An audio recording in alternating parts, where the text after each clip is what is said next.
I've had crummy cases before and mysteries with no clues, but none of them holds a candle to Vampyr from 1932. This flick's as perplexing as a dream after 3 pints of bourbon. Most folks haven't even heard of this picture, so I figured it might be worth investigating. But what I found surprised me. This ain't your run-of-the-mill vampire story. It's eerie, bleak, haunting, and surreal, like a pre-Lynchian nightmare that challenges everything we think we know about classic horror.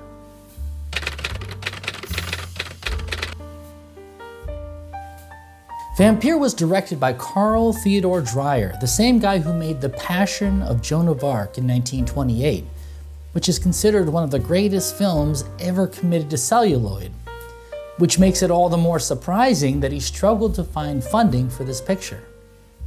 He finally found the necessary dough from a French aristocrat named Nicolas de Gunsberg, who only agreed to pay for the film if he could star in it, which he did, under the stage name Julian West. The plot is loosely based on Sheridan Le Fanu's 1872 collection of supernatural stories titled In a Glass Darkly.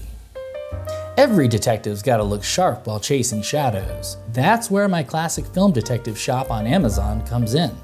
Links are in the description. Whether you're a fan of The Thing from Another World, Island of Lost Souls, or you just want to warn the neighbors that they're coming to get you, Barbara, I've got you covered. It's all classic film gear designed for folks who love their movies the way they love their mysteries. Dark, stylish, and timeless. Click a link in the description and get yourself some authentic classic film swag. Thank you.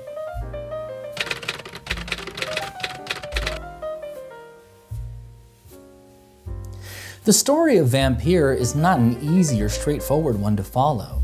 It's about a drifter named Alan Gray, a man obsessed with the supernatural. He checks into a creepy inn where shadows move on their own and old men whisper about death walking the earth. Soon enough, he's entangled with a family plagued by vampirism. A young woman is wasting away, her father is terrified, and a mysterious doctor appears who takes a special interest in her condition. But here's the thing. It's never clear what is real and what is not. Shadows detach from their owners and move on their own. A man sees himself buried alive. Figures drift like smoke through fog. It's less about the vampire and more about the feeling of living inside a nightmare, not knowing whether you are awake or already dead.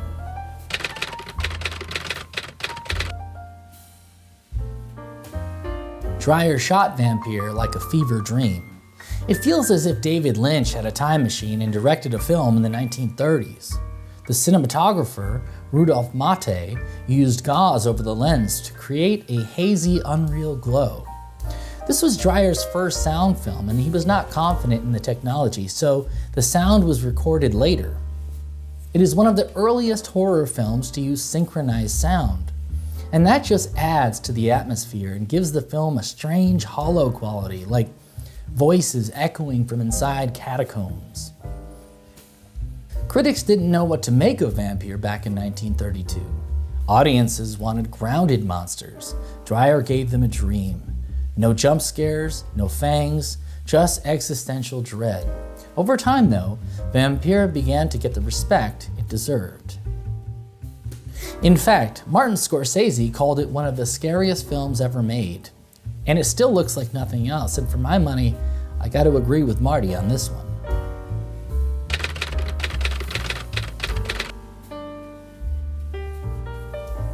So, should you watch Vampyr?